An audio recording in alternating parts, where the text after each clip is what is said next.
Welcome to News Hunt Nidadavolu. Thoorpugodavari జిల్లా నిడదవోలులోని Sri Kothapalli Sriramulu Kanakamma Lions auditorium నందు అర్చన ఆధ్యాత్మిక ప్రచార వేదిక నిడదవోలు వారి ఆధ్వర్యంలో సాహిత్య ఆధ్యాత్మిక రంగాలలో సాటిలేని అక్షర తపస్వి శ్రీ జటావల్లభుల జగన్నాథం గారి శతవసంత మహోత్సవ సమార్చన సభను ఘనంగా నిర్వహించారు. ఈ కార్యక్రమానికి ముఖ్య అతిథిగా సమన్వయ సరస్వతి శ్రీ సామవేదం షణ్ముఖ శర్మ, ఆత్మీయ అతిథులుగా పద్యకళా తపస్వి డాక్టర్ ధూళిపాల మహాదేవమణి, సహస్రావధాన భాస్కర శ్రీ కోటా వెంకట లక్ష్మీ నరసింహం ఇచ్చేసి ఈ కార్యక్రమాన్ని జయప్రదం చేశారు. ఈ కార్యక్రమానికి అధ్యక్షులుగా భగవత విరంచి డాక్టర్ టివి నారాయణరావు, సభా సంచాలకులు మధుర భారతి శ్రీ మల్లాప్రగడ శ్రీమన్నారాయణమూర్తి వ్యవహరించారు. ఈ కార్యక్రమం ఆద్యాంతరహితము అద్భుతంగా సాగింది. జటావల్లభుల జగన్నాథం 100వ జన్మదినోత్సవంలో పాల్గొనడం తమ పూర్వజన్మ సుకృతమని ఇక్కడకు విచ్చేసిన పండిత పామరులు కొనియాడారు. ఈ కార్యక్రమానికి విశేష స్పందన లభించింది.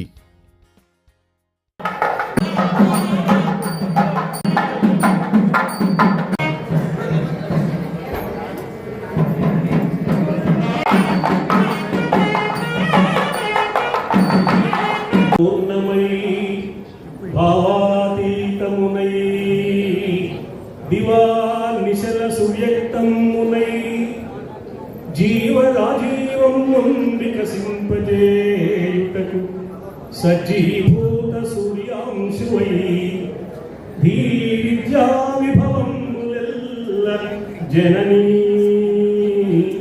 తెల్లంబుగానీయవే ప్రణామాలు సమర్పిస్తూ అర్చన నిర్వహిస్తున్న సమర్చ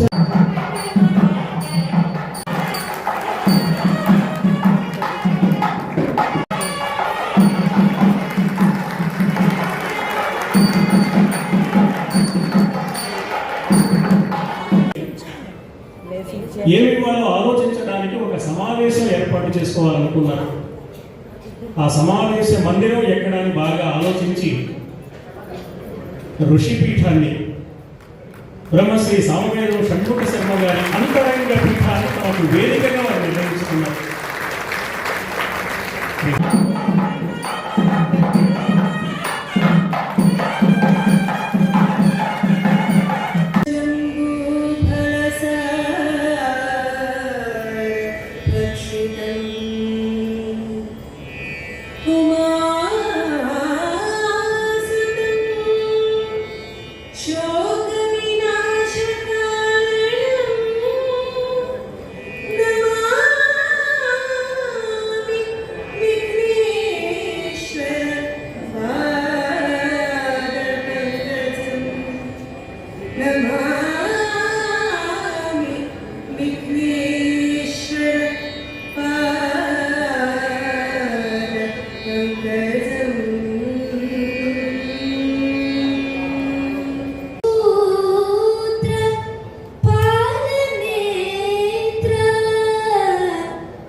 కాశఫణీశకుందమందార సుధాపయోధిసిత తామర సామరవాహిని శుభాకారతనొప్పు నిన్ను మదిగా నగరనడుగల్గు భారతి. ఈ సందేహం పోతనామాసు గారు వచ్చింది. మదిగానగనిప్పుడు గల్గే భారతి కంటే ఎదురుకుండా కూర్చున్నటువంటి భారతీయ స్వరూపంలో రెండు, ఒక ఆయన వృద్ధులు, ఒక ఆయనతో పోలిస్తే యువకులు.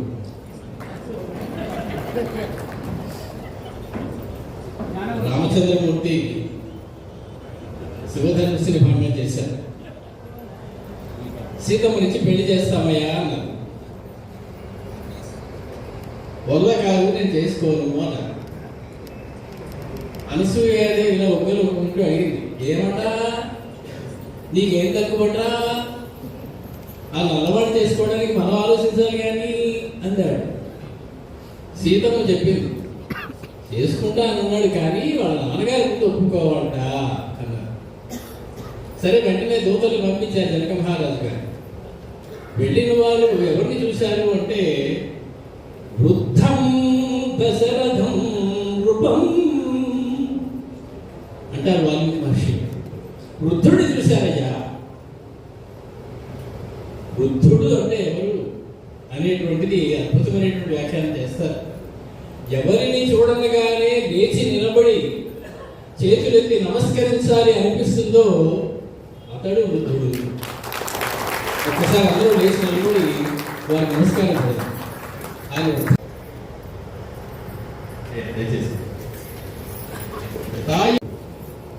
మన దగ్గర ఉన్నారు, వారి దర్శనం మనకు అయ్యింది. ఇది జీవితంలో మరుపు రానటువంటి రోజు. తెలుగు సాహిత్యం చేసుకున్నటువంటి పుణ్యం అటువంటి పెద్దలు ఉండడం. వారిని కానీ జటావలంలో పురుషోత్తమ గారిని కానీ తలుసుకుంటే గంగా స్నానంలో అప్పుడే స్నానం చేసి వచ్చినప్పుడు వచ్చే పవిత్రత, ఆనందం, ఆహ్లాదం కలుగుతాయి. తెలుగు పద్యాలని భోజనం చేశారా వాళ్ళు అనిపిస్తుంది. అలవోకగా వందల కొద్ది పద్యాన్ని అవసరం లేకుండా ఒకదాని తర్వాత ఒకటి వారు మనకి అందిస్తూ ఉంటాయి. అటువంటి పెద్దలైనటువంటి జటావల్లభుల జగన్నాథం గారి 100వ జన్మదినోత్సవ సందర్భంలో మనందరం ఈనాడు ఇక్కడ కూర్చొని ఉన్నాం. సుమారు 17 సంవత్సరాల క్రితం, 20 సంవత్సరాల క్రితం వారి 83వ సంవత్సరం కాదు. వారికి అప్పుడు ఒక చిన్న గండ పెండేదాన్ని చేతి కంకణ, ముంజేతి కంకణాన్ని తొడిగారు. అది ఆ సన్నివేశం నాకు ఇంకా మనసులోంచి ఆ ముద్రణ ఇంకా బాగలేదు. నిడదవోలులో జరిగింది అద్భుతమైనటువంటి ఆ సమావేశం. అప్పుడే చాలామంది అన్నారు, మీ 100వ పుట్టినరోజు వేడుకలు కూడా మీరు చేసుకోవాలండి. ఆ అన్న మనస్సు ఎంత పవిత్రమైనదో, ఎంత త్రికరణ శుద్ధిగా ఆ ఆలోచనని బయటికి పెట్టిందో విన్న దేవతలందరూ తథాస్తు అన్నారు. ఈనాడు మనం ఇలా కూర్చొని వారి యొక్క 100వ జయంతి ఉత్సవాన్ని వారి సమక్షంలో వారికి నమస్కరించుకుంటూ జరుపుకునేటువంటి అదృష్టానికి మనందరం రోజుకున్నాం. ఇక వారి గురించి చెప్పడానికి ఎంతోమంది పెద్దలు ఉన్నారు. వారి యొక్క జీవిత చరిత్ర సంగ్రహంగా వివరించేటువంటి పెద్దలు ఉన్నారు. అన్నిటికంటే మించి తెలుగు సాహిత్యానికి వారు చేసినటువంటి కృషిని, అది కలకాలం నిలబడిపోయేటువంటి ఒక ఒరవడిని వారు సృష్టించినటువంటి విధానం గురించి చెప్పేటువంటి కవులు ఉన్నారు, అవధానులు ఉన్నారు. ఇక్కడ వారందరినీ మనం వినవలసి ఉన్నది. వారి యొక్క ఆశీస్సుని మనం చివరిగా అందుకోవలసి ఉన్నది. అది అన్నిటికన్నా ముఖ్యమైనటువంటి వ్యవహారం. వారి ఆశీస్సులతో పాటు ఈరోజు దిగి వచ్చిన సరస్వతి అస్మత్ గురుదేవులు సామవేద భక్తులు ఉండగా ఆ గంగా చెరువు మునగాలి. మరొకసారి ఆశీనులైనటువంటి మీ అందరికీ కూడా నేను స్వాగతాంజలి సమర్పిస్తూ ఈ కార్యక్రమాన్ని దిగ్విజయం చేస్తూ ఒక వ్యక్తి యొక్క పుట్టినరోజుకి రమ్మని పిలిస్తే ఇంతమంది రావడం అనేది చాలా ఆశ్చర్యకరంగా ఉంటుంది. వారికి వారి యొక్క సాహిత్యం మీద భక్తి ఉన్నటువంటి మీ అందరినీ నేను అభినందిస్తూ ఉన్నాను. ఈ కార్యక్రమాన్ని కొనసాగించవలసిందిగా ప్రజలు పెట్టుకుంటూ ఉన్నాను. స్వస్తి. ఆహ్వానిస్తూ చక్రధర్మ గారు వెళ్ళి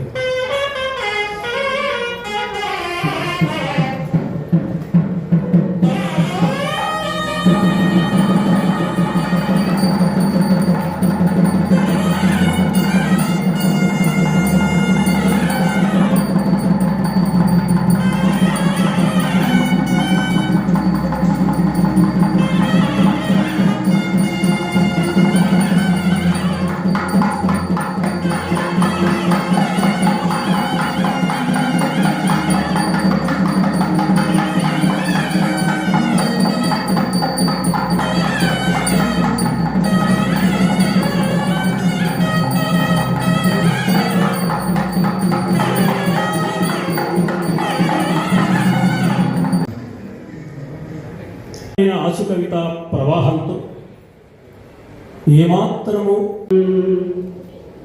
సంజీవాంక భవశరీరగతికా సామీప్యం కోరి నీ సియానోద్భవ విశ్వమోహనకర శ్రీరాగవే ప్రాణమైన జిల్లన్ సతతం శ్యామజగనా రాకేందు బింబాస్య ఓ రాకేందు బింబాస్య నీ మంజీరమున మువనై మణియునై మార్మోగెదం శ్రీధరి మార్మోగెదం శ్రీధరి. సభాయే నమః. వేదిక అలంకరించిన మహామహుడు మా తండ్రి గారు జగన్నాథం గారికి, సమన్వయ సరస్వతి శ్రీ సామవేదం వారికి, మహాకవి మహాపండితులు అయినటువంటి నారాయణ కవి గారికి సభాపూర్వకంగా సానందంగా నమస్కారం తెలియజేసుకుంటూ, నాకు జటావల్ల జగన్నాథం గారితో ఇంచుమించుగా చాలా కాలం నుంచి పరిచయం ఉంది. ఆ మహానుభావులు నా మొట్టమొదటి అష్టావధానానికి వచ్చారు. నేను మంచిగా అదిగో మా కోటవారు చేసిన వ్యూహానికి నేను పడిపోయి అవధానం ఒప్పుకోవాలి. తప్పకపోతే ఆ సభలో మీరు పద్మాకరు కడిగడ ఇదిగో ఈ గోర్గలం మీరందరూ మా అవధానానికి వచ్చారు. అది మొట్టమొదటి అవధానం. నేను అవధానం మొదలు పెట్టాను, కరెంట్ పోయిందంటే పురుగులు పుట్టేస్తున్నాయి. ఆ ధైర్యం అంతకంటే కుమారుడుగా కొట్టడం మొదలెట్టాడు. ఆ అడారిలో భాగంగా సమస్య లేకపోతే విషయంతో కడిమండ ఎదుర్కొంటే అందరూ కూర్చున్నారు. అసలే దడ. ఆ సమయంలో అమ్మవారే నేను రక్షించింది. ఆ అవధానం అయ్యాక నా సమస్యాపరణ మీరు విని ఇది ఇంకోసారి చెప్పుకున్నారు. వారి కవిత్వం అంటే చాలా ఇష్టం. ఇంకా పద్యాలంటే చెప్పక్కర్లేదు, కావ్యాలంటే చెప్పక్కర్లేదు. అటువంటి మహానుభావులు ఆనాడు ఎంతో సౌభాగ్యంతో నన్ను దగ్గరికి తీసుకున్నారు. మా గౌరవ ప్రభాసం గారు శాస్త్రం ఏమో మాట చదువుతోంది. ఒక 6 కనపడితే సాష్టాంగ నమస్కారం చేసి చదువుతుంది. గొప్ప మహాపుణ్యం. మీకు ఆయుర్దాయం పెరగాలన్నా, ఆరోగ్యం పెరగాలన్నా, అన్ని పౌష్టిక కర్మలు మీకు కలగాలన్నా ఈ 6 కనపడితే ఖచ్చితంగా సాష్టాంగ పడండి అంటారు. ఎవరయ్యా అంటే నిత్యాన్నదాత నిరతాగ్నిహోత్రి. నిత్యము అన్నదానం చేసే మహానుభావుడు కనపడితే పడిపోతే కాళ్ళ మీద. నిత్యాన్నదాత నిరతాగ్నిహోత్రి వేదాంతమి మాస సహస్రవీరి. వేదాంత విజ్ఞానం కలిగినవాడు కనపడితే దివే దివే నమస్కూర్య నా అశ్రేణి కీర్తి అన్నారు. వేదాంతం ప్రతిరోజు ఎప్పుడు కనిపితే అప్పుడు నాకు దండం పెట్టాలి. పొద్దున దండం పెట్టాలి కదా, నాకు మధ్యాహ్నం పెట్టాలి, దండం పెట్టాలి అనుకోవడం వేయాలి. దిదే నమస్కరియాలి. ప్రతిరోజు ప్రతి క్షణము వాళ్ళకి కనిపితే నమస్కారం పెట్టాలి. వేదాంతమి మాస సహస్రజీవి 82 సంవత్సరాలు నిండితే 1000 మాసాలు పూర్తవుతాయి. పూర్ణచంద్ర దర్శనం కలుగుతుంది. ఈ మహానుభావుడికి 1200 మాసాలు పూర్తయ్యాయి. 1200 పూర్ణచంద్రుడు చూశారు. ఈ మహానుభావుడు సాక్షాత్పడకపోతే ఇంకేం చేయాలి? మాస సహస్రజీవి పరోపకారీచ పతివ్రతాచ పరోపకారీచ. తన పని మానుకుని ఎదరవాళ్ళ ఉపకారం చేసే మహానుభావులు ఎవరైతే ఉన్నారో వాళ్ళకి నమస్కారం పెట్టమంది. మహాపతిపతి నమస్కారం పెట్టుకున్నారు. ఈ 6 ప్రపంచంలో మహోన్నత స్థానాన్ని ఆక్రమించారు. ఈ మహానుభావుడు ఈవేళ వాళ్ళ సభాముఖంగా సాష్టాంగం తెలియజేసుకుంటూ వాళ్ళకి నమస్కారం చేస్తే మన పాపాలు పోతాయి. గంగా స్థానంలో సమానంగా ఆయుష్ పెరుగుతుంటే పంచాంగానికి ఏ లక్షణాలు చెప్పారో మాసాస్త్ర ఇక్కడ నమస్కారం పెడితే అన్ని లక్షణాలు అన్ని పుణ్యాలు కలుగుతాయి. వీరికి కవిత్వం అంటే చాలా ఇష్టం కనుక ఒకసారి నేను నా తండ్రి భావన అనే వార్తలు ఇక్కడే జగన్కి నిలవని పద్యం చెప్పాను. ఆ పద్యాలు వాళ్ళ భారత శాస్త్రాన్ని ప్రతి సభలో చదువుతూ ఉండేవారు. అందుకే ఈ గాలి వారి మీద పద్యం చెప్పాలని చూస్తున్నాను. వారితో పోల్చే వస్తువు ఈ ప్రపంచంలో లేదండి. గాలి ఎంతో గొప్ప వ్యక్తి ఉన్నాడుగా వాళ్ళతో పోల్చామని చూస్తే ధర్మబోధనలోన ధర్మరాజందునా. అయ్యా జగన్నాథం గారు, మీరు జగన్నాథుడి సాక్షాత్ ధర్మరాజండి, గొప్ప ధర్మ ప్రపోజం చేస్తారని అన్నామంటే హతకుంజరంబని అనగలేరు, హతకుంజరంబని అనగలేరు. ధర్మరాజుతో పోలిస్తే ఆయన నరకదర్శనం కంటే నిన్న గురువుగా చెప్పారు. అశ్వత్థామ హతకుంజర అన్నాడు. ఆయన ఇప్పుడు జీవితంలో అక్కడ మాట్లాడారు. హతకుంజరంబని అనగలేరు బంధు రక్షణలోన పాడుండవందున, బంధు రక్షణలోన పాడుండవందున. బంధువుల రక్షణ కోసం అలా అడుగుడిపోతాడు అర్జునుడు. కానీ గురు బంధుజనములు కోల్చలేరు, గురు బంధుజనములను కోల్చలేరు. ఆయన గురువుని బంధువుని భీష్ముడి దోణని చంపడానికి కారపడయ్యాడు. అని ధర్మరాజుతో పోతాడు లేదు, పాదుతో పోతాడు లేదు. పోని చల్లని వనమున చంద్రుండవందున, చల్లని వనమున చంద్రుండవందున ఒంటి మచ్చలవాడు ఉపముడవునే, ఒంటి మచ్చలవాడు ఉపముడవునే. ఆయన ఒంటి నిండా మచ్చలే.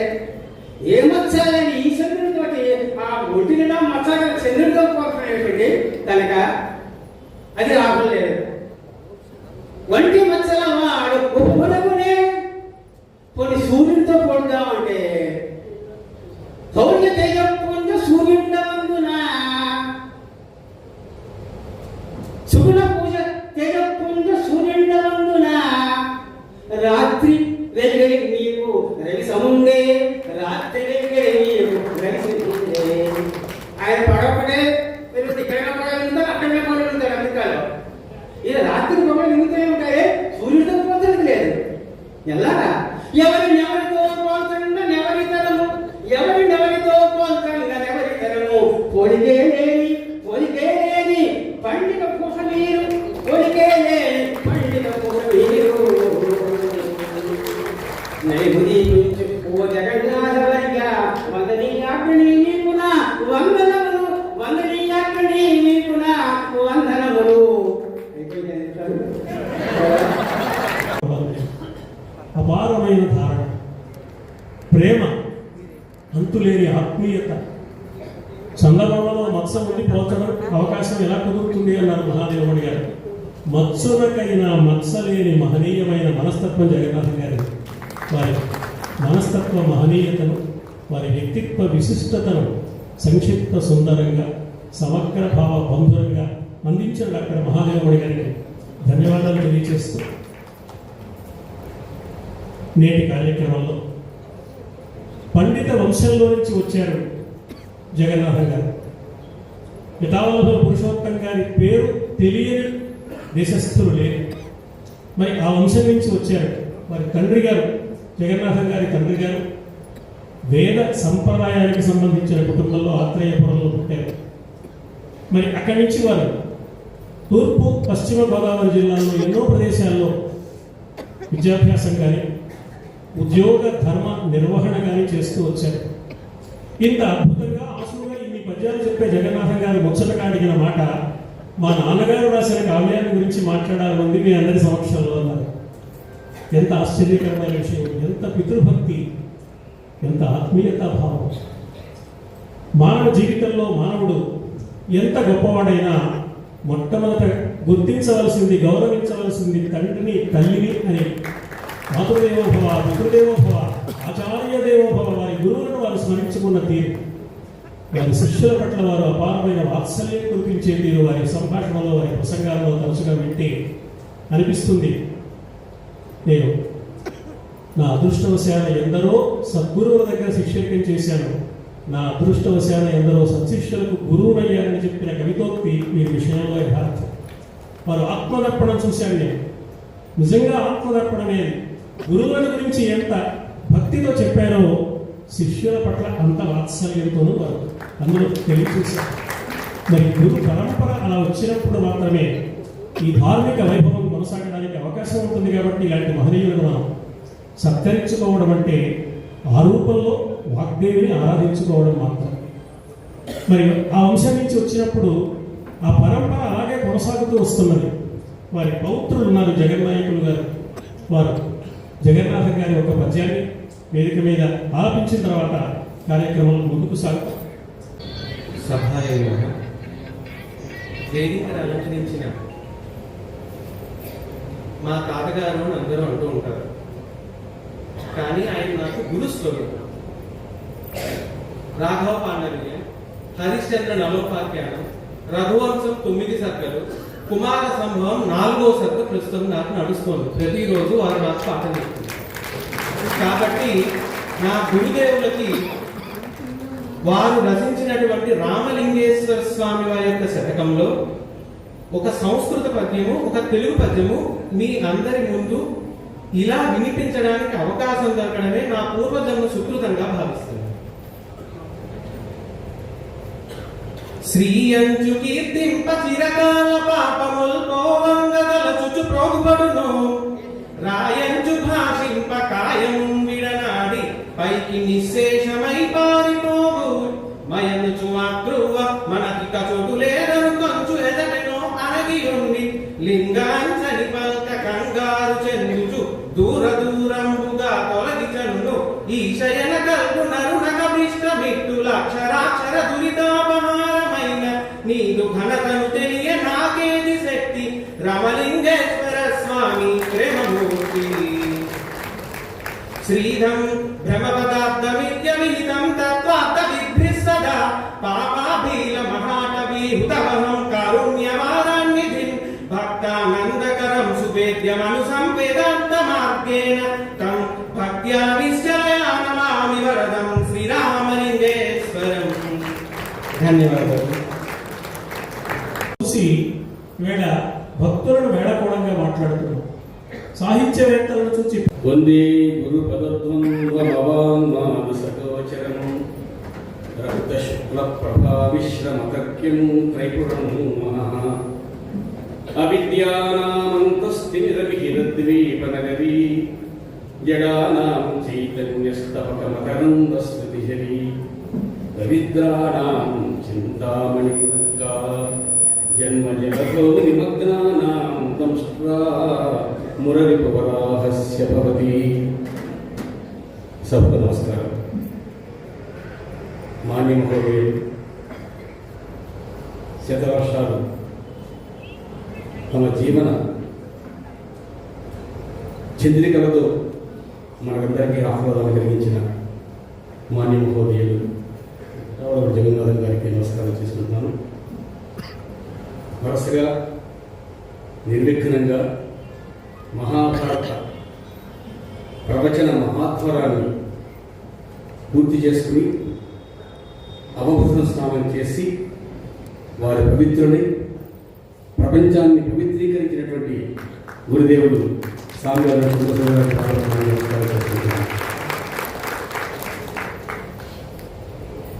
షణ్ముఖ సూర్యోదయానికి నారాయణ అన్నోదయం ముఖ్యం. అటువంటి సంగీత గారి యొక్క ప్రవచనానికి ముందు మాట చెప్పేటువంటి మహాకవి పండితులు శ్రీ నారాయణరావు గారి భాగవతం నమస్కారం చేస్తున్నాను.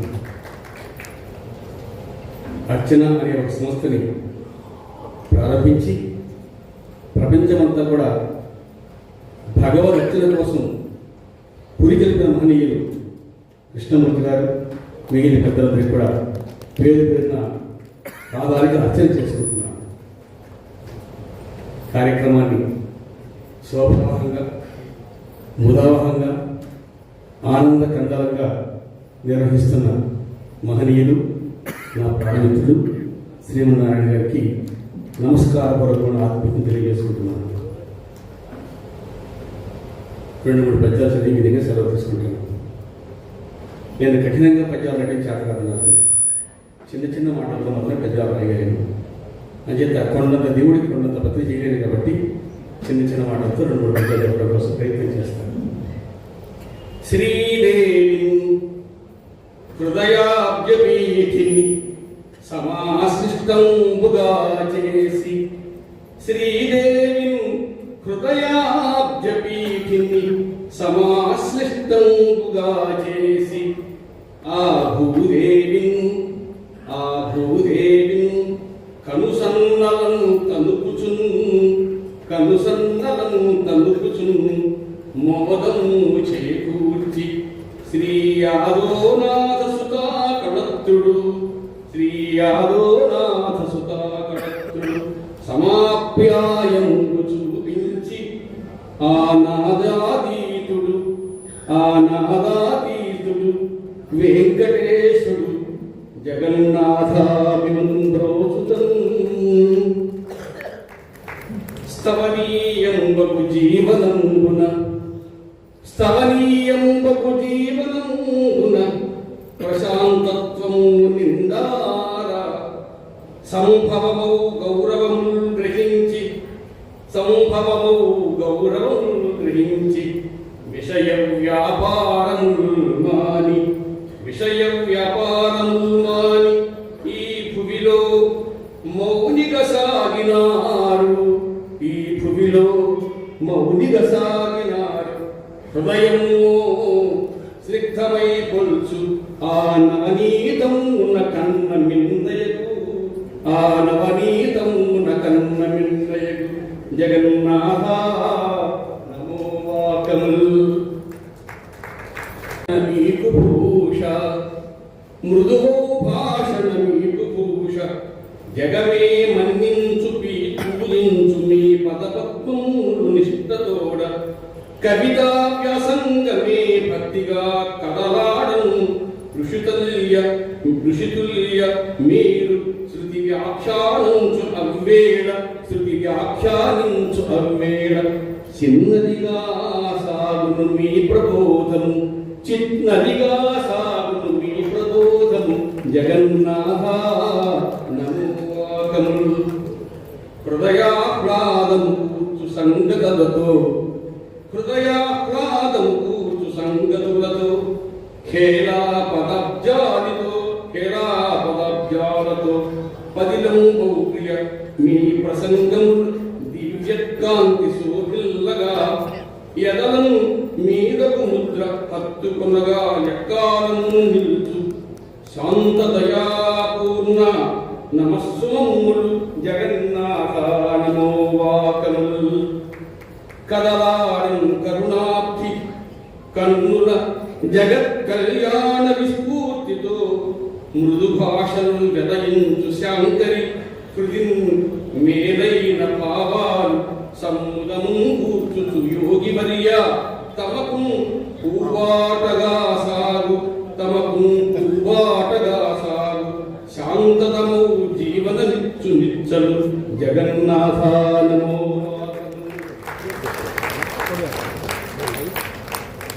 మనకు తెలుసు, దేవుడు మాట్లాడితే ఎలా ఉంటుందో తెలుసు, విమర్శకులు మాట్లాడితే ఎలా ఉంటుందో తెలుసు, ఋషులు మాట్లాడితే ఎలా ఉంటుంది, ఇదిగో ఇలా ఉంటుంది.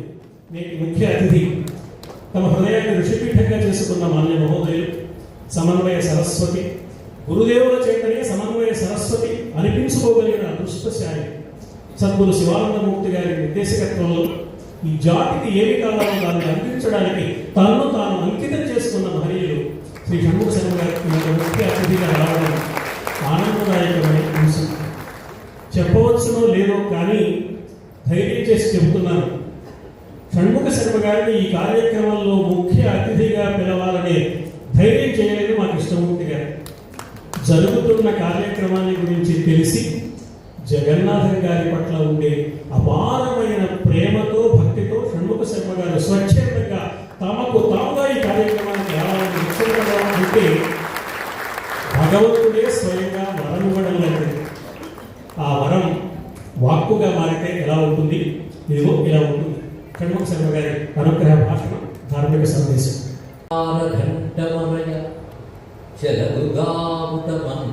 క్షేత్రసీమా కవి కుటుంబంబు పాలిటి దివిజ సురభి జలజ సంభవ కోటి భాషావధూటి జలజ సంభవ కోటి భాషావధూటి ఐశ్వర్యమిందుమౌళే ఐకాత్మ్య ప్రకృతి కాంచి మధ్యరతాం ఐందవ కిశోరశేఖరం ఐదంబర్యం చథాస్తి నిగమానా. శివాజీ శ్రీ గురుభ్యో నమః. హఠాత్తుగా ఇలా మాట్లాడమని శాసిస్తారు మా మధుర భారతి గారు అనుకోరు. ఇక్కడ నేను అందరూ ఇది ఆనందిద్దామనుకుంటున్నాను. అనేక మంది పండితులు ఉన్నాయి ఈ సభలో. ముఖ్యంగా మహాభారతం 60 రోజులు ప్రవచనం జరిగిన వైరమంతా ఒక యజ్ఞంగా వర్ణించారు ప్రజలు. యజ్ఞమంతా అయిన తర్వాత ఒక పరమ పూజ్యుణ్ణి ఆరాధించుకోవాలి అనుకోవడం ఒక సంప్రదాయం. అది ఇవాళ ఇక్కడ జరుగుతుందని భావిస్తున్నాను. నిజానికి ఆ యజ్ఞానికి ఇవాళే నాకు అవబోధ స్నానం అవుతుందంత ఆనందంగా ఉంది. మౌనంగా ఉన్న ఆయన వాంగ్మయమూర్తి అని మనకు తెలిసిన విషయమే. పైగా 100 ఏళ్ళు జీవనం ఎవరైనా ఉన్నది అంటే వారికి సాష్టాంగ నమస్కారం చేయాలని మన మహదేవుడు గారు చెప్పినట్లుగా జీవితం యొక్క పక్వత శాతంలో కనబడుతుంది. జీవితం అంటే అందరూ జీవిస్తూ ఉంటారు, కానీ వాంగ్మయమే జీవనంగా ఉన్నటువంటి వారి యొక్క 100 ఏళ్ళు అంటే ఆ వాంగ్మయం యొక్క పరిపూర్ణత మనకు కనబడుతున్నటువంటి సందర్భం ఇది. వారిని చూడాలన్న కోరిక నాకు బహుకాలం నుంచి ఉన్నది. ఎప్పుడో సుమారు 25 ఏళ్ల క్రితం హైదరాబాద్ నగరంలో కాకతీయ నగర ప్రాంతంలో నేను ప్రవచనానికి వెళ్ళినప్పుడు ముందు వారి మాటలు విన్నాను. ఆ తర్వాత వ్యక్తిగతంగా వారిని కలిగడం జరిగింది. అప్పుడు ఒక ధారాసదృశంగా వారి నుంచి ఆ పద్యాలు వస్తూ ఉంటే ఒక ఆశ్చర్యము ఆనందము కలుగుతూ మళ్ళీ బాహ్య ప్రపంచాలకు రావడానికి చాలా సమయం పడుతుంది. అక్కడ కేవలం ఒక కవితా రూపమైనటువంటి ధార మాత్రమే కాకుండా ఒక అద్భుతమైనటువంటి వ్యక్తిత్వం అందులో గోచరించింది. ఇది చాలా ప్రధానమైన అంశం. ఎందుకంటే విద్యామూర్తిగా ఉంటూ వినయమూర్తిగా భాషించినప్పుడు ఆ వ్యక్తికి సార్థక్యం వస్తుంది. కనుక అహంకారం లేనటువంటి అద్భుతమైనటువంటి వాంగ్మయ సంపత్తి వారి దగ్గర ఉన్నది. ఒకప్పుడు సనాతన ధర్మం ఏమైపోతుందా అని ఒక భయం ఇప్పటి నుంచి కాదు, కొన్ని 100 ఏళ్ళ నుంచి వినబడుతూనే ఉంది. ఎందుకంటే సనాతన ధర్మం కూడా 100 ఏళ్ళ నుంచి 1000 ఏళ్ళ నుంచి కూడా అలాంటి ఆఘాతాలు తింటూనే వస్తుంది. కానీ ఎప్పటికప్పుడు సనాతన ధర్మం పచ్చగా ఉజ్జీవితమే కనబడుతూ ఉంటే ఒక ధైర్యం కూడా మనకు కలుగుతుంది. ఆ ధర్మం కూడా స్వాభావిక లక్షణం. అలాంటి ఒక అద్భుతాన్ని మనం ఇవాళ చూసాం. అదేమిటంటే 100 ఏళ్ల నిండు సాహిత్యాన్ని ఇక్కడ చూస్తూ ఉంటే ఈ విద్య ఇది అంతరించదు అని చెప్తూ జగన్నాథుడు జగన్నాయకుడి ద్వారా వినిపించినటువంటి పద్యాన్ని వాళ్ళు విన్న వెంటనే కలిగిన ఆనందం అంతా ఇస్తాగా అదొక అద్భుతమైన అంశం.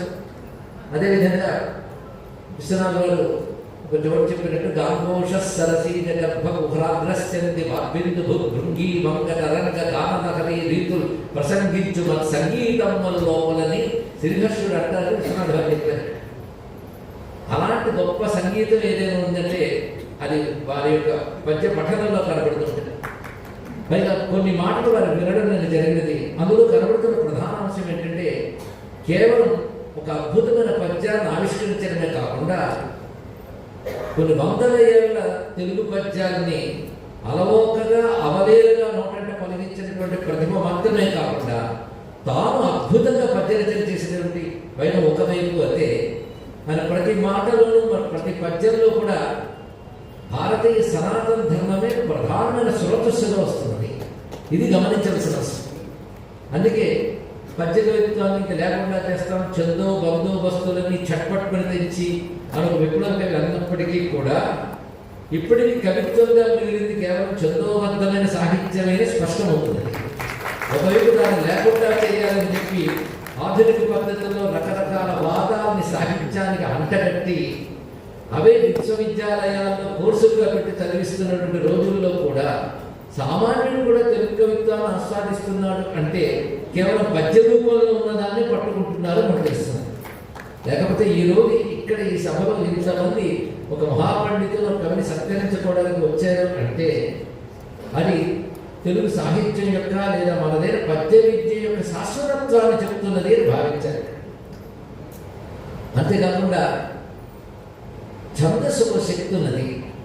సంగీతంలో రాగానికి అలాంటి శక్తి ఉన్నదో సాహిత్యంలో ఛందస్సు అలాంటి శక్తి ఉన్నది. ఈ ఛందస్సు అనే విద్య ప్రతి భాషలోనూ ఉంటుంది, వారి వృత్తాలు వారికి ఉంటాయి. కానీ అది సంపూర్ణమైనటువంటి రూపం తీసుకునే మాత్రం రెండు భాషలు, ఒకటి సంస్కృతం, రెండు తెలుగు. ఈ తెలుగు అలాంటి ఛందస్సును తీసుకుని విస్తరించింది. దానికి ప్రధానంగా వివిధమైన వృత్తముల్లో మహాకావ్యాన్ని ఒక మహేతిహాసాన్ని మహాకావ్యంగా అందించడానికి శ్రీకారం చుట్టుకున్న మహానుభావుడు ఈ గోదావరి తీరంలోనూ ఉన్నటువంటి నన్నయ్య గారు. ఆయన ఏర్పరిచినటువంటి ఒరబడిలో ఎంతమంది ఆ తర్వాత కొన్ని వేల ఏళ్ల పాటు నడిపారు. నిజానికి అరణ్యపుర మధ్యలో ఆపారన్నారు కానీ ఎప్పటికీ నన్నయ్య గారు కొనసాగుతూనే ఉన్నారు అనిపిస్తుంది. తిక్కన, ఎర్రన, పోతన వీరందరూ కూడా అదే శైలిలో వెళ్ళినటువంటి వారు. మరి కావ్యం ఎలా ఉండాలో లక్షణాన్ని ఏర్పరిచినటువంటి మహానుభావుడు నన్నయ్య గారు. అలా వచ్చినటువంటి వాగ్మయంలో ఎంతమంది కవులు ఒక్కొక్కరి గురించి చెప్పుకుంటూ ఉంటే మన విశ్వనాథవారి పది మీద సుదీర్షి బట్టి నన్నయ్య, రెండవ వాల్మీకి, తిక్కన్న శిల్పము తెలుగు తోట, ఎర్రన్న సర్వ మార్గేచ్ఛాభిధాత్రులు, పోతన్న తెలుగుల పుణ్యమేటి అని చెప్తూ పెద్దన్న వడపోత పెట్టే నిక్షురసంతో రామకృష్ణుడు సురారామగజను ఒకడు నాచన సోమన్న అంటే ఒక 10 మంది కవులు పేరు చెప్పారు. వాళ్ళందరూ కూడాను మన జగన్నాథన్ గారి యొక్క మాటల్లో కనబడుతుంటారు. అందుకే ఒక మహానుభావుని అందు మన పూర్వతరంలో ఉన్న సర్వ కవుల యొక్క తేజస్సు కనిపిస్తుంది. అది వారిని చూసేము అంటే మనం ఇన్ని వేల ఏళ్ల పద్య విద్యని చూసేమో తెలుసుకోవాలి. మరొకటి గమనించడం, ఆయన కేవలం పద్యాలు చెప్పడం ఇవి మాత్రమే కాకుండా ఒక ప్రసక్తంలో ఎన్నో పురాణాల అంశాలను ఉటంకించడం చోటు జరిగింది. వరాహ పురాణంలో ఎలా ఉంది, పద్మ పురాణంలో ఎలా ఉంది అని చెప్పేటప్పుడు ఆ ఋషుల యొక్క వాక్కులు ఎంత ప్రమాణభూతములో అని చెప్పడం కనబడుతుంటుంది. అందుకే ఇప్పటికీ వారికి ఉన్న ధారణా శక్తికి ఇందాక వారు చెప్పిన పద్యాల గురించి ప్రస్తావన చేస్తే అదొక ఆనందం కలుగుతుంది. ఇది భగవంతుడికి వారికి వరంగా ఇవ్వడమే కాకుండా తెలుగు వారికి వరంగా వారిని ఇచ్చారు అని తెలుసుకోవాల్సిన అవసరం ఉంటుంది. అలాంటి వారి సమక్షంలో కూర్చొని ఇంతసేపు ఉండడం చాలా సంతోషం. ఈ కోరిక తీర్చేటువంటి ఈ అర్చన సంస్థ వారికి ప్రత్యేకంగా నేను నమస్కరిస్తూ ఉన్నాను. 25వ తారీఖు వరకు భారతం ఉంది కనుక 26వ తారీఖున మీరు ఈ సభకు వస్తారా అని డాక్టర్ నారాయణ గారి ద్వారా ఫోన్ చేయించారు. అంతకంటే మహాభాగ్యమా, ఈసారి ఎలాగైనా వెళ్ళి వారి ఊళ్ళో వారు పాద నమస్కారం చేసుకోవాలి అనుకున్న నాకు అవకాశం కల్పించడం జరిగింది.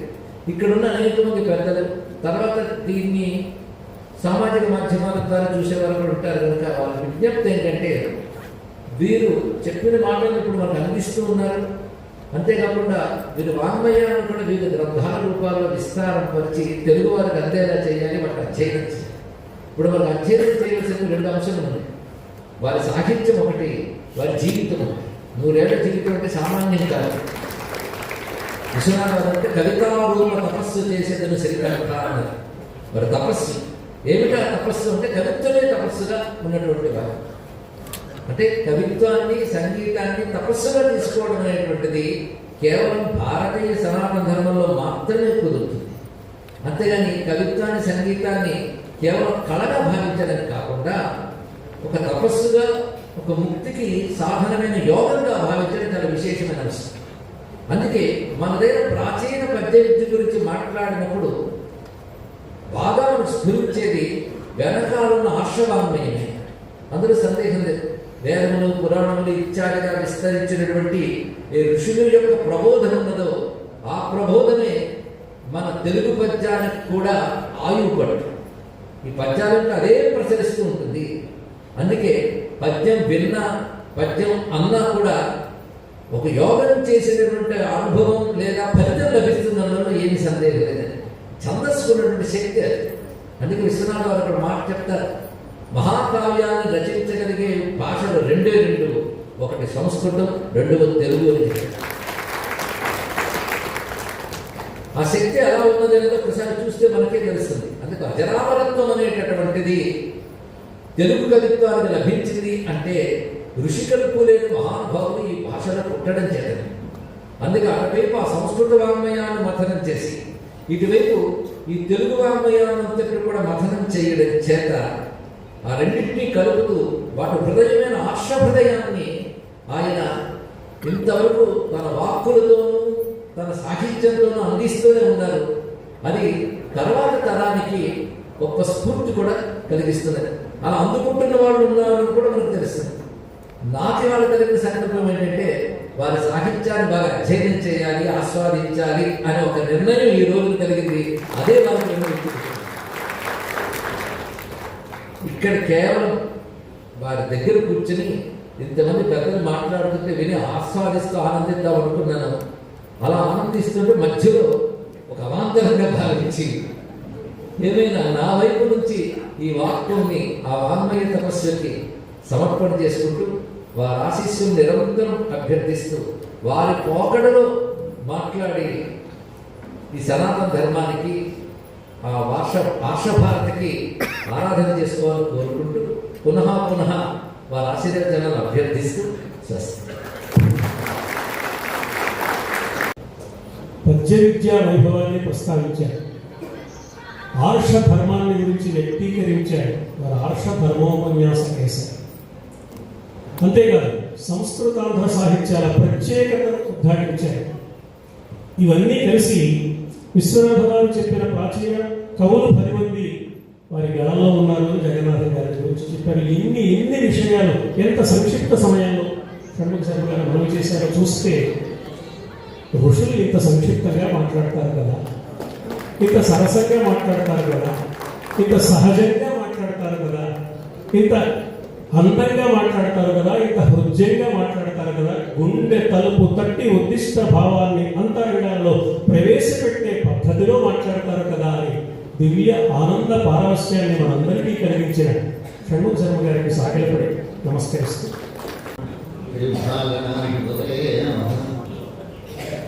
మైక్ చెంపు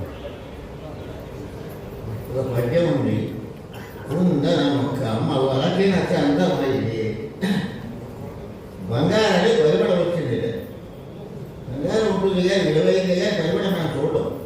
కానీ పిల్లల వేరేల పత్రికవి సందర్భోచితంగా అన్నాడు, కుందనము కమ్మ వలకే బంగారాన్ని పరిమళ వచ్చినట్టు ఈ ఏడ సమరాడి సమన్వయ సరస్వతి గురుగాంటికులైనటువంటి షణ్ముఖ శర్మ గారు ముఖ్య అతిథిగా దయచేయడం ఈ నిడదవ యొక్క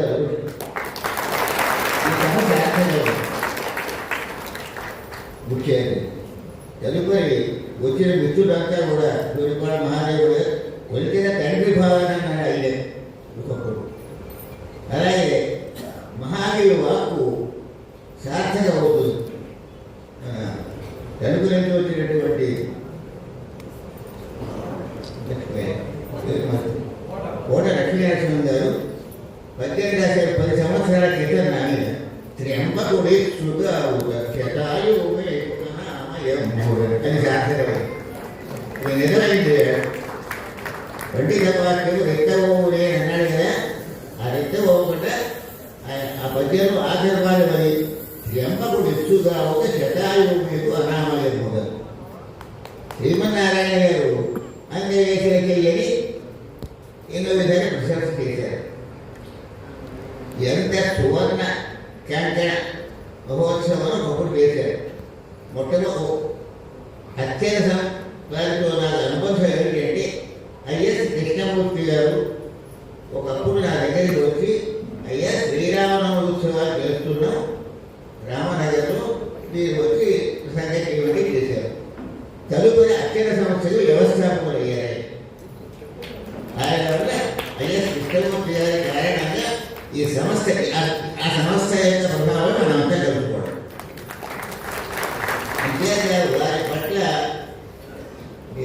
నా ఉండే కృతజ్ఞతని మాట చాలా నేర్పించుకోవాలి. అక్కడ చక్కగా ఏర్పాటు చేసి ఎప్పుడూ కూడా చిరునవ్వుతో ఎంతో ఆహ్లాదకరంగా మాట్లాడుతూ ఉన్నారు. నాకు ఇది ఈ సువర్ణ కంకణం 2002 సంవత్సరం అంతకైనా అమ్ముడే లేదు. ఎప్పుడు వచ్చినా ఏదో ఒక గౌరవం చేశారు. అర్చన కార్యకర్తలు మహత్తరీకి ప్రణాళిక చర్చ వక్తలను ఎంపిక చేసి వారిని అభ్యర్థించి నిరవధ్యపురమున కొత్త వెలుగు చేకూర్చి సభాక్రమాంబు సమకూర్చి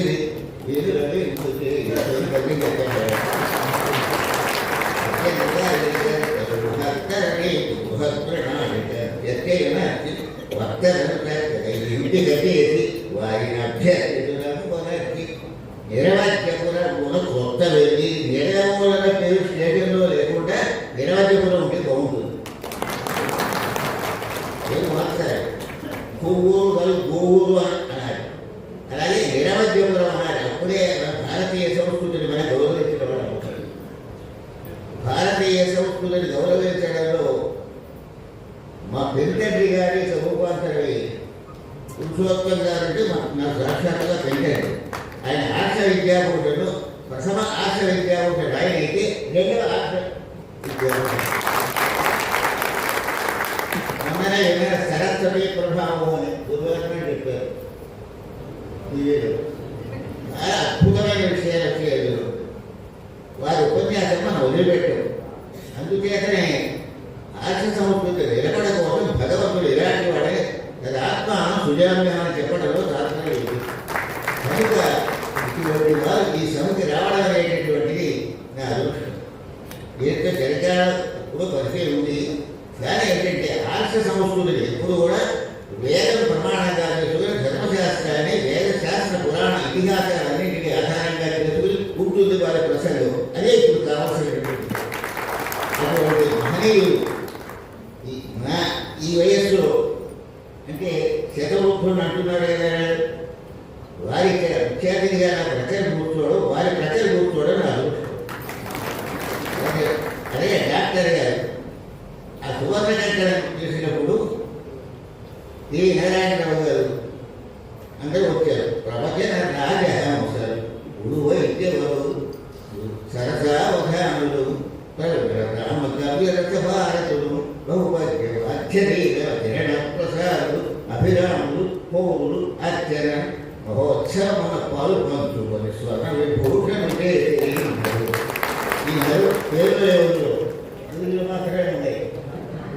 ఇవి నారాయణ గారు పేరు గురు వైద్యవరు అదే పేరు. అలాగే ప్రవచన రాజహంసలు గురు వైద్యవరు సరసావధ. అప్పుడు వీరు రాలేదు కడిపెట్టి వచ్చారు సరసావధానులు. ఆ పైన ఏంటంటే ప్రవిమల రామకావ్య భారతులు బహుపద్యవాధ్యరీరవచన ప్రసాదులు. దేశప్రవాది మాట వారు లేదు. అర్చన పౌరులు అర్చన మహోత్సవమున పాల్పంచుకొని స్వర్ణ విభూషణ చేసి ఈ మానవుడిని స్వర్ణ విభూషణ లేదు. ఇందులో ఆంగ్లంలో చూసుకుంటే ఇన్నాయిగా పేరు చెప్పలే ఇన్నగా అలాగే నడిచింది. శ్రోతలు ధర్మతత్వరులు చూడగ కార్యకర్తలు చేతలు పల్లవి అత్యధికపై ఆచారతీర్చుతూ అగ్నుల పిలుచు ఎటు బాగా వేశారంటే ఆయన ఆచారతీర్చుతూ అగ్నుల పిలుచు వారి వత్సుధాని మహాప్రసాదము చదువు నుండి అని అన్నీ గుర్తుకొస్తున్నాయి. ఎక్కడంతా జ్ఞాపకం వస్తుంది. రాజమహేంద్రవరంలో శిలా రఘునాథ్ శర్మ గారు హైదరాబాద్ వెళ్ళిపోయాయి. ఆయన నాకు ప్రథమ పురస్కారం తొలి పురస్కారం చేశారు. ఎందుకు నడే విశేషం లేదు కానీ అప్పుడు చెప్పారు మళ్ళీ వచ్చారు. శరతులు భారత వేద భారతులు వాత్సల్యాన్విత స్వాంతులు ఈ శరశర్మలు చక్కగా ఉంటారు. ఈ శరశర్మలు నన్ను చేసి ఈ తొలి పురస్కారం భూమికలు ప్రేమ రసంపును ఉడిపించుపరికి సన్మానించి శర్మగా రుణం వేగతికి ఎచ్చగలు సమర్పించు శుభాకాంక్షలు చెప్పారు.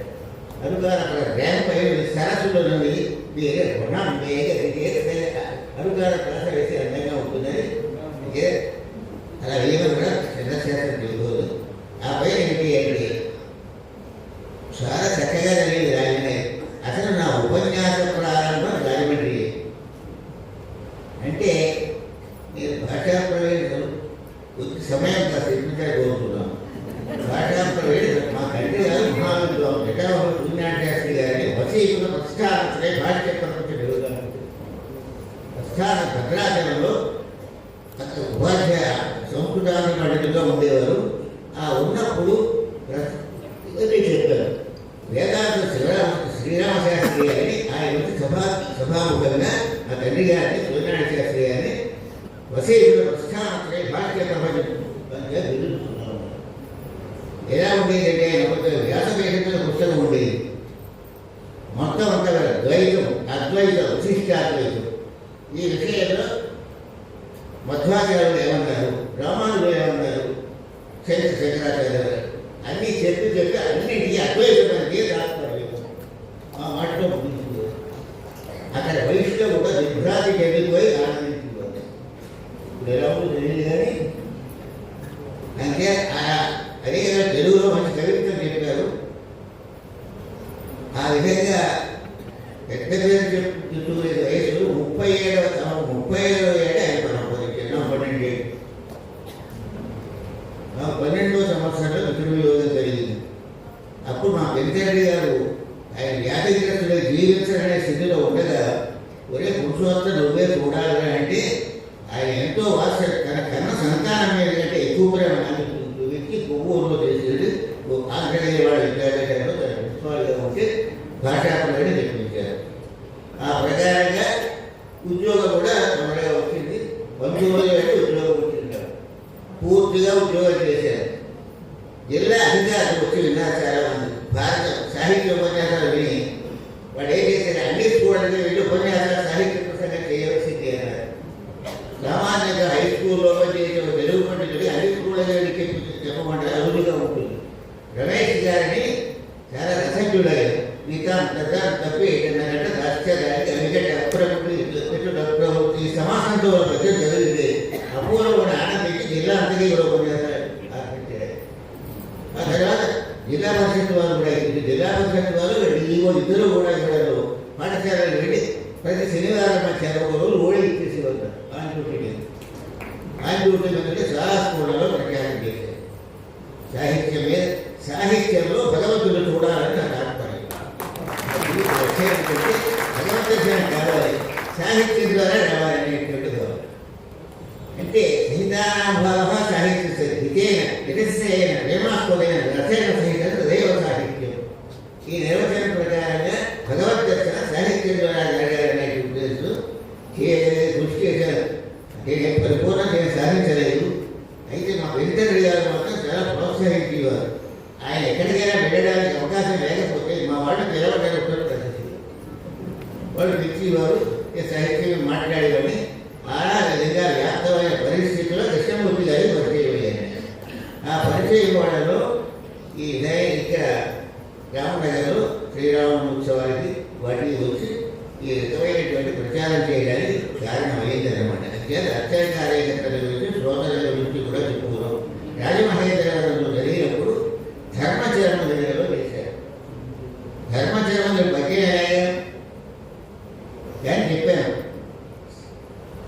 ఎలాగంటే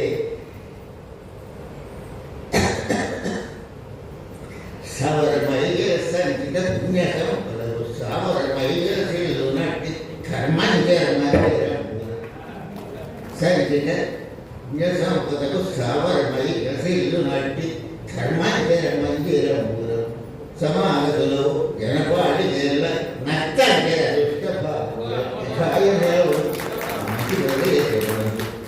బహుమానము పొందిన నేను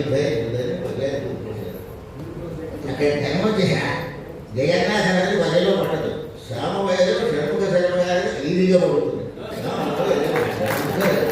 అంటే ఉంటే సరిపోతుంది నా పేరు పైకి కొత్తగా నిలబడతారు ఈ ధర్మజయ కూడా ఆడింది సంగీతకు విన్యాసం బదులు సమాగతులు జనపాడే నక్కంటే ముఖముఖ అయిపోతుంది ఒకరు వచ్చినవాడు ఈ మంచి ప్రదేశం బహుమానం ఒప్పుకుంటుందనే ఇలా అవధానాలు కూడా ఒకప్పుడు చేసేది కానీ ఆ శరీరారోగ్యాన్ని బట్టి వద్దు చాలా దుర్బలమైన శరీరం చూడాలి అన్నీ నడిచాయి సాహిత్య ప్రసంగాలు కూడా చాలా నడిచాయి అదే ఏంటంటే నాకు ఒక కోరిక ఉంది మా బాబాయ్ గారు పురుషోత్తం గారు వాళ్ళ కొత్తగా పరిచయం బహునందరూ ఇంటివే అమ్మగంతో ఆ పురుషోత్తము మీకేలా రెడీ చేసుకుంటామని ఇంకొకటి ప్రశ్న వేరేగా అంటున్నారు తెలుసుకొని పురుషోత్తం అది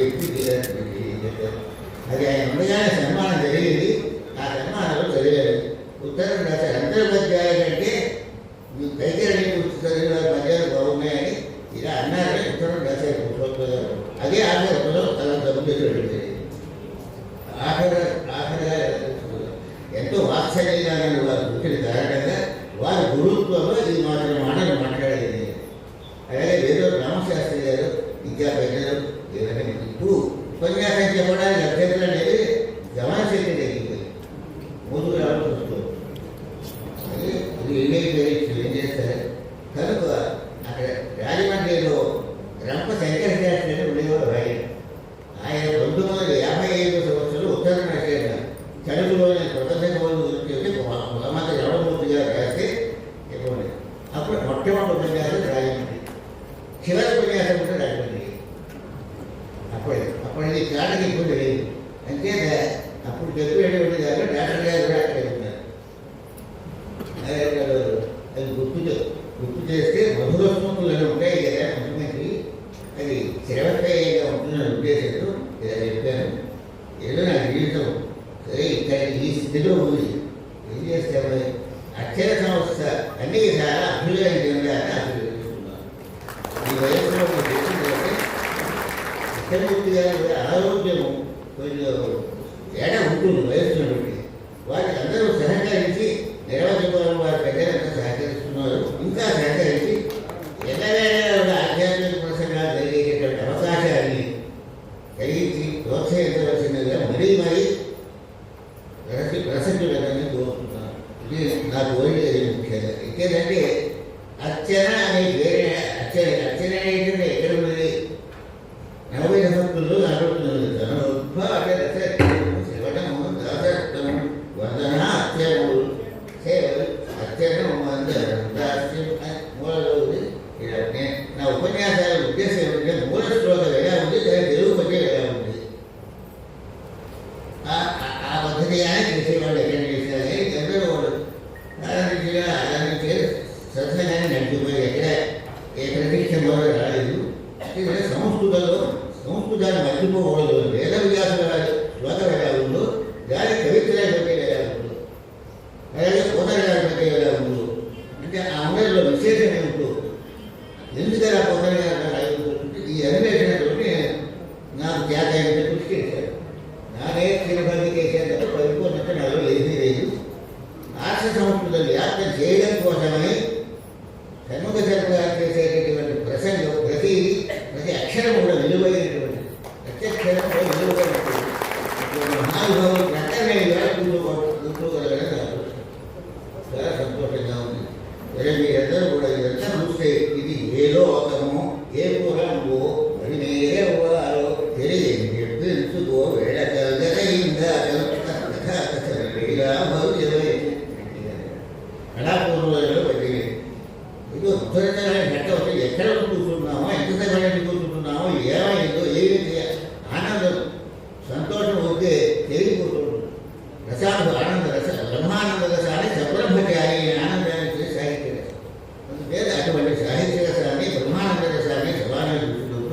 ఇంతకీ ఐఎస్ కృష్ణమూర్తి గారు ఈ సభను పెట్టడంలో ఉద్దేశం ఏమిటి?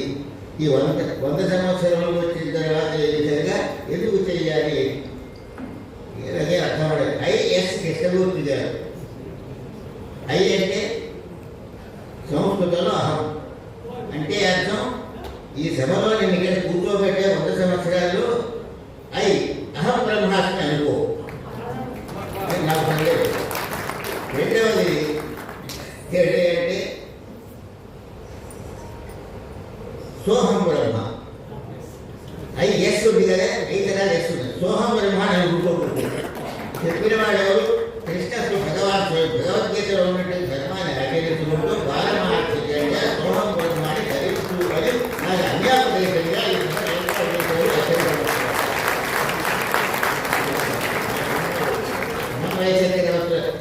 సరస్సు పక్కన కూర్చున్నాడు కనుక భోజనాలుగా చూస్తే గడుపుతూ ఉంటుంది. అదే వారి సంతోషం వడ్డీ వడ్డీగా కలుపుకోవాలి ఉండేది ఉంది. వారి సమక్షంలో కూర్చోవడమే ఎంతో ఆనందంగా ఉంది. కనుక ఏంటంటే ఐ అంటే అహం బ్రహ్మాత్మే అనుకోవాలని సభ యొక్క ఉద్దిష్ట ప్రయోజనం. సోహం ఆ పదార్థంగా నేనే అనుకోవలసింది. చెప్పిన వారు కృష్ణ భగవాన్ దర్శన యోగిన మనామసీది కృష్ణ. అటువంటి మహానుభావులు ఈ రూపంగా కృష్ణ పరమాత్మ ఎస్ కృష్ణమూర్తి గారి ద్వారా ప్రవేశించి అధ్యయన సంస్థని ఈ విధమైన విశ్వాసాన్ని సన్నివేశాన్ని కలిగించినందుకు నేను ఆనందాన్ని మొదలైపోతున్నాను. మరి ఇటువంటి పెద్దలతో మళ్ళీ కూర్చోలేదు. నన్ను మాత్రం తీసుకువెళ్ళాలని చూస్తుంది. నా స్థితి వచ్చింది. మన్య ప్రాంతాలు 6 కిలోమీటర్లు నడిచి వెళ్ళి ఉపన్యాసం చెప్పారు.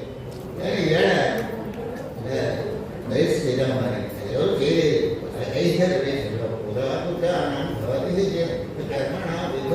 ఎక్కడో ఏ దోషమో ఎందుకో తెలియదు కానీ గ్రహణధారలో పోలేదు. కానీ గమనశక్తి మాత్రం ఇది అయింది.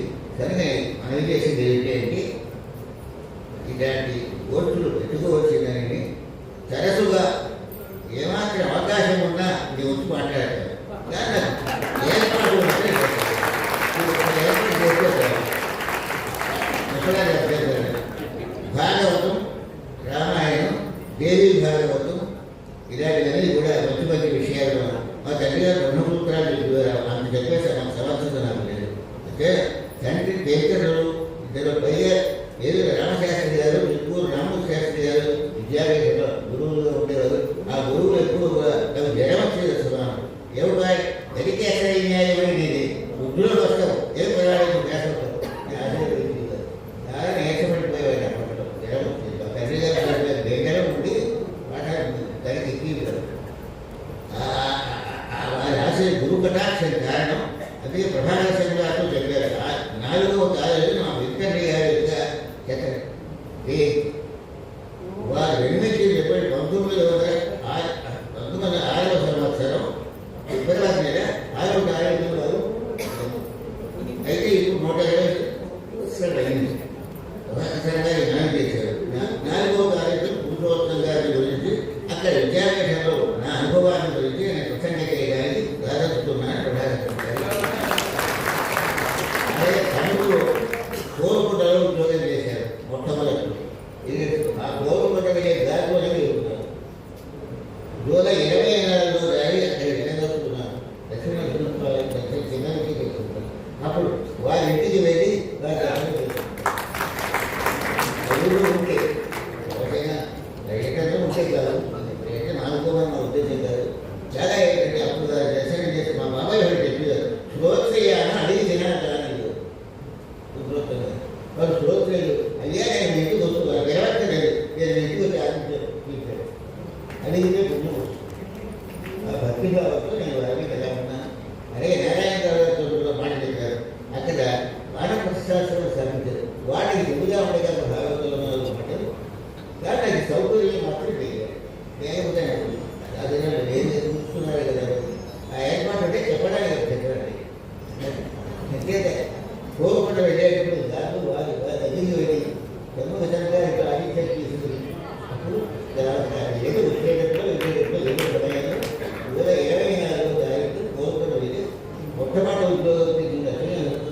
నమస్కారం చేసి ఆ సందర్భంలో వారింటికి వెళ్ళామని వారు ఊళ్ళో ఉంటే లేకపోతే ఎక్కువ ఉంటే అప్పుడు కాబట్టి ఇంకో రాజమహేంద్రరావు ఆనపతి శాస్త్రం వారికి కూడా ఆ ఏర్పాటు అయింది. తణుకు నన్నభట్టాలు లేదు, తణుకులోనే 9 ఏళ్ళు ఉద్యోగం చేశారు. అంతేత కొట్లాడి చెప్పాను నన్నభట్టాలు లేదు, ఒక్కరోజు అక్కడ ప్రసంగం చేయగలుగుతున్నాను. ఇక్కడ నేను నా అభ్యుదయాన్ని కారణమని కోరుకున్నా మొట్టమొదటి అన్నం పెట్టిన పుణ్యక్షేత్రం. తర్వాత దర్యాబాబులో తణుకు ప్రారంభం అక్కడ నన్నభట్టాలు లేదు బాగుండేవాడు. అలాగే ఇప్పుడు చెప్పాను. అలాగా ఈ విధంగా కుటుంబ ముక్తులు కావాలని అనుకుంటుంది.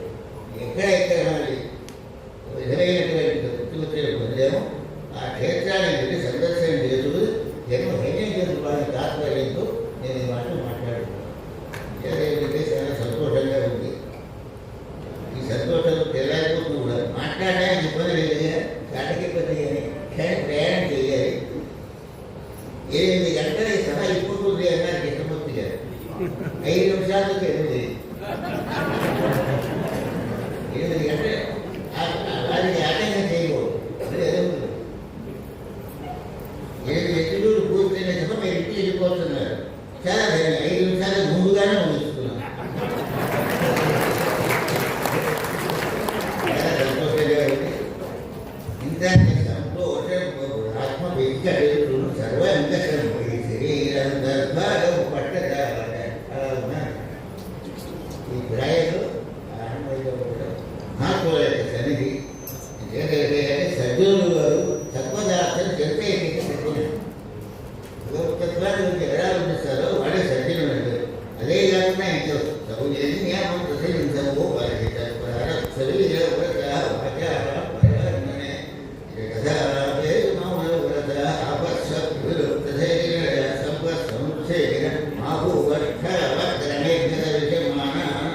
సజ్జన అటువంటి సజ్జనం తెలిసినందుకు నన్ను నేను అదుపుగా భావించుకుంటూ 5 నిమిషాలు ముందుగానే నా పక్కన దేవుడిగా అందరికీ చెప్పాలి. కానీ అవకాశం అత్యన సంస్థ సర్వవిధాల అభ్యుదయం పొందాలి. అందరూ ఆ సంస్థను సహకరిస్తారని దానికి రాసిపోయి ఉన్నాను. ఈ చివరి దశలో ఇంకా అభ్యుదయం చెందుతోంది. అత్యన సంస్థ అంటే ఆనందం గురించిపోతాను. అంటే ఆనందమే మహానురసం. నాకు ఒక మాట చెప్పారు, సప్తది జరిగి సప్తది పూర్తి ఎలాగంటే ధన సంపాదన కృష్ణగా అని కూడా ఏదైనా పెన్షన్ ద్వారా ఉంటుంది. కృష్ణ లేదు. ధన సంపాదన కృష్ణ ద్వారా కూడా సంతానం భక్తి దూరం ముందు నిత్యము ఎంత ఉంటే ఏది వెంటనే కానీ ఒకటి తను భాగవతము సత్సబల వర్గ అని ఇంటూ సందర్భమందున బ్రాహ్మే స్థితిగా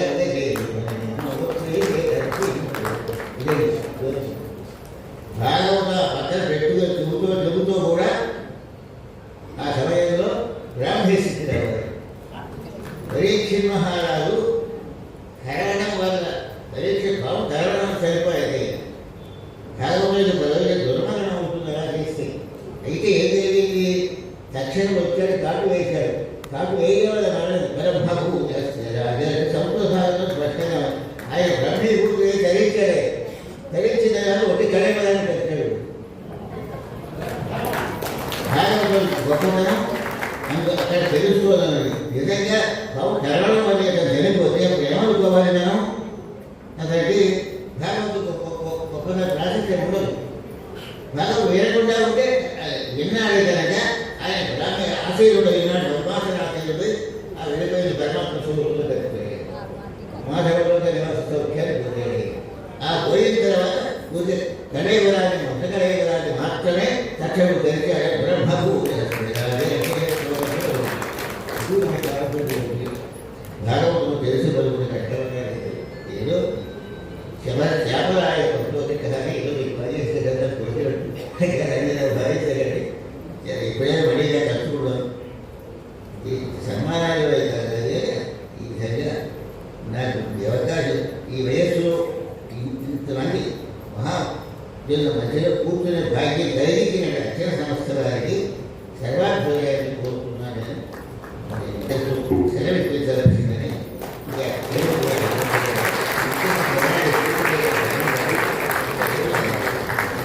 మరపు లేదు అని. సర్వసాధారణంగా ఒక వయస్సు వచ్చాక మరుపు వస్తుంది, 60 ఏళ్ళు దాటితే మరుపు తప్పకుండా వస్తుంది అంటాం.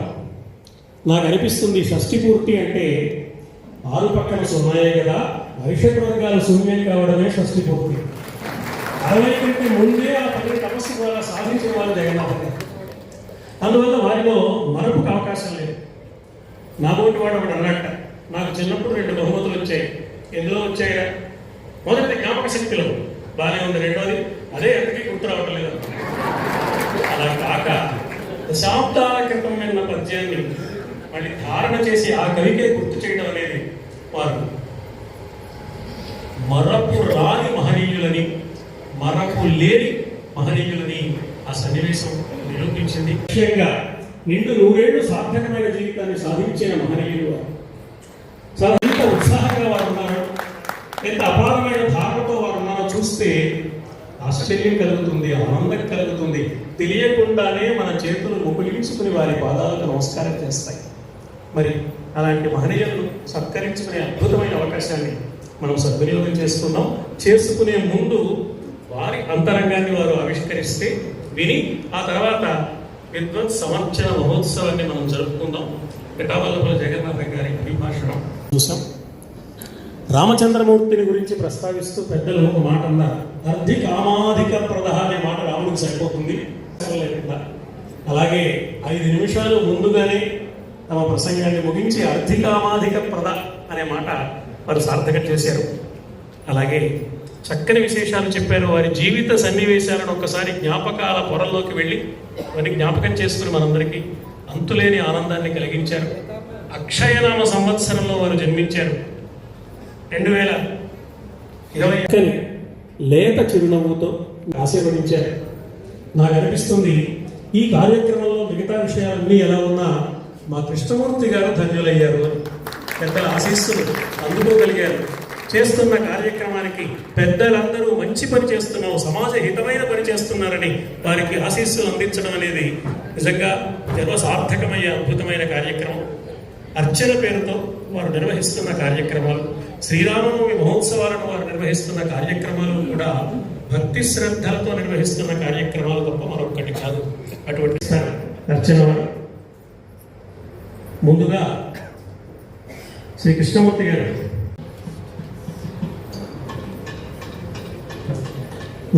రావచ్చు.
ఆ